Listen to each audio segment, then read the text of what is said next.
Dr. Quinn, let's just start. Is this something that you see with your patients often? I'll tell you what's so ironic. I was just sharing with you before now that I actually have a patient right now that's in room number 3 waiting for me to return. And I wish I would have had her to go out into the lobby just to watch this segment because she came in complaining of not back pain, but pain in her legs and feet with sharp radiating sensations all the way from her thigh. And I asked her, does she have back pain sometimes? And she said, how did you know? And I explained to her that this is a very common presentation for people with chronic back pain where there's some type of compression of the nerve that exits the spinal cord to go down the leg, and they have excruciating pain in their legs and feet, and sometimes there could be problems with the motor function where they have problems walking, or maybe they might fall.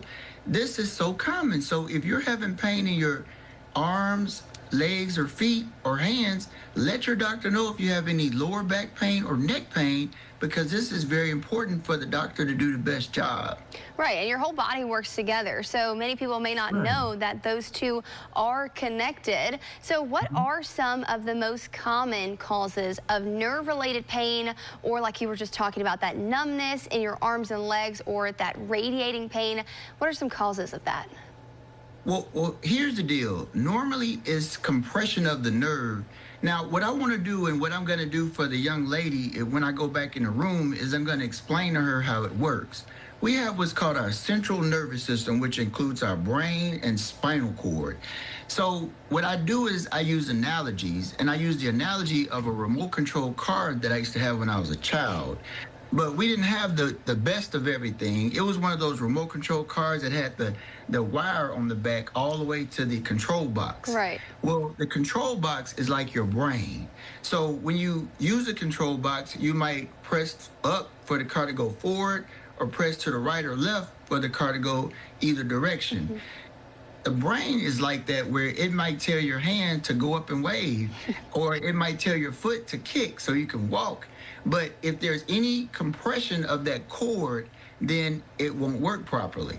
And it's like your brain being the box. You might tell your, like I said, your hand to move, and then you have the brain coming out, the nerves coming from your brain through your spinal cord, going to your arm like that wire.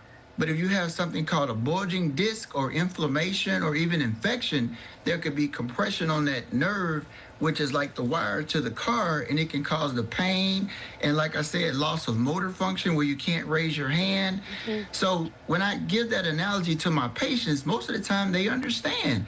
So if you have like a brain mass, like I had last year, where it presses on your brain, there could be some pain and numbness to your hand or your leg, which I had, and then there could be some motor decrease where you have problems walking or waving. But once you free it up with the treatments that we're going to discuss, then you'll be okay in most cases. But you have to let your provider know what's going on as detailed as possible. Exactly, Dr. Quinn, and that does make a lot of sense. So if someone is feeling like that tingling sensation or pain that travels down their arm or leg, should they be concerned? Most definitely. They should let the doctor know the whole scenario. If it's the neck pain or the back pain, or if they're having headaches or dizziness, then the doctor would be able to look more in depth into the situation, not just do an x-ray of the hand, because it's not the hand, it's the control box or the passageway through your spinal cord, through the nerves.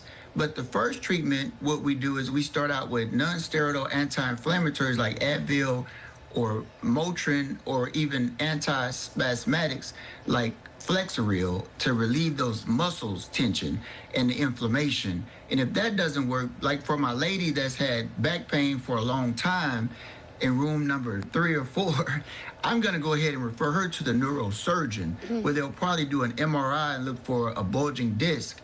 And if that's the case, as I suspect from the history, then she'll probably either do injections right into that area with steroids, or she might even do surgery, which could be curative for a lot of people.